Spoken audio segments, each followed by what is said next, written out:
Day 2 here at the PDAC, the world's largest mining conference, and with me now is Randy Smallwood. He is the CEO of Wheaton Precious Metals. Randy, welcome back. Always a pleasure, Danielle. Always happy to have you on and get your understanding of the industry, where we are at now. Do you feel good about the space right now? I feel better about the space. There's definitely a bit of optimism.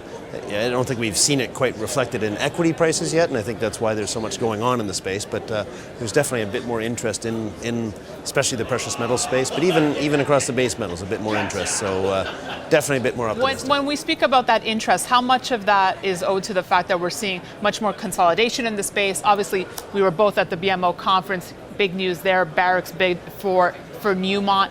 Does that help bring interest back? Well, there's no doubt. It has been said, I'm not a full believer, but there is no such thing as bad press. And so definitely getting the news out there, consolidation, and sometimes there's good value created behind some of those opportunities. And so consolidation is always going to be a factor in this space. As companies mature and work their way forward, that's one of the ways that they grow. Let's talk about results coming out of Wheaton Precious Metals now. Your stock is up 9% roughly year to date. You recently reported that production of all metals exceeded guidance in 2018. So good successes here. What's driving that? 2018 for us was a foundation year. We made some great acquisitions over the course of the year. We put $900 million back into the ground in 2 acquisitions last year. But on top of that, we made some real progress on some of our existing assets. We renegotiated the San Dimas stream and now have First Majestic in there doing a great job bringing San Dimas back to the glory that it once had. And so, it was a foundation year for us, and we see a lot of growth. We had good production from our solid assets. I go through the portfolio.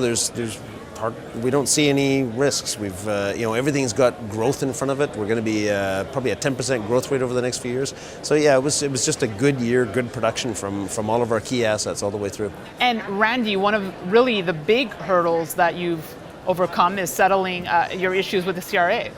Well, yeah, we finally put that behind us. We settled in December with the CRA, so pleased to report that as we've long believed, we will not be taxable on our foreign income in Canada. We are fully taxable on all our Canadian income, and so we came up with a very good settlement that is principled on a go-forward basis, and as long as we maintain our business model, we will not be taxed in Canada on our foreign income. Must have been such a weight off your shoulders that day when it came. It's been a burden that our shareholders have carried for a very long time, and to successfully manage the business and sort of creatively fund our growth while battling through this, I look forward to us clawing that value back for our shareholders and delivering that back. And we saw what the news did to the stock price right after. So yes, no, and we've still got more capacity. Our asset portfolio is one of the highest qualities in the space.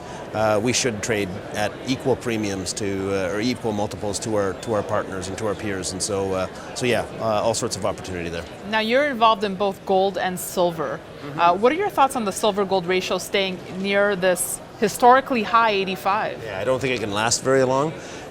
Silver has always lagged gold in terms of response. If gold starts moving, silver will move, but it takes a while to get there.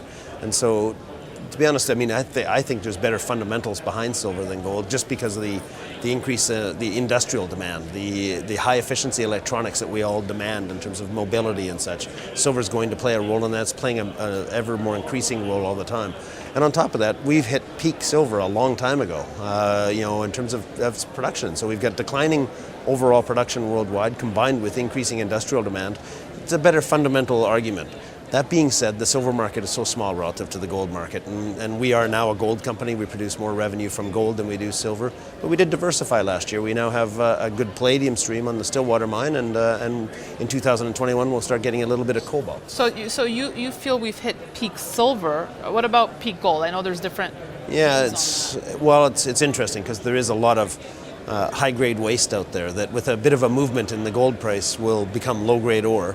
And so, whether we've hit peak gold, the one thing I will say is that the lack of exploration investment into the sector over the last 5 to 8 years is eventually going to cost us. It's going to result in a lack of product that'll provide that that next phase of gold production. And with that can only be supportive in terms of prices on the long-term basis. All right. Well, continued success, Randy Smallwood. Thank you so much for chatting with us here. Always a pleasure, Danielle. Thank you. And thank you for watching. We'll have much more for you on Kitco.com.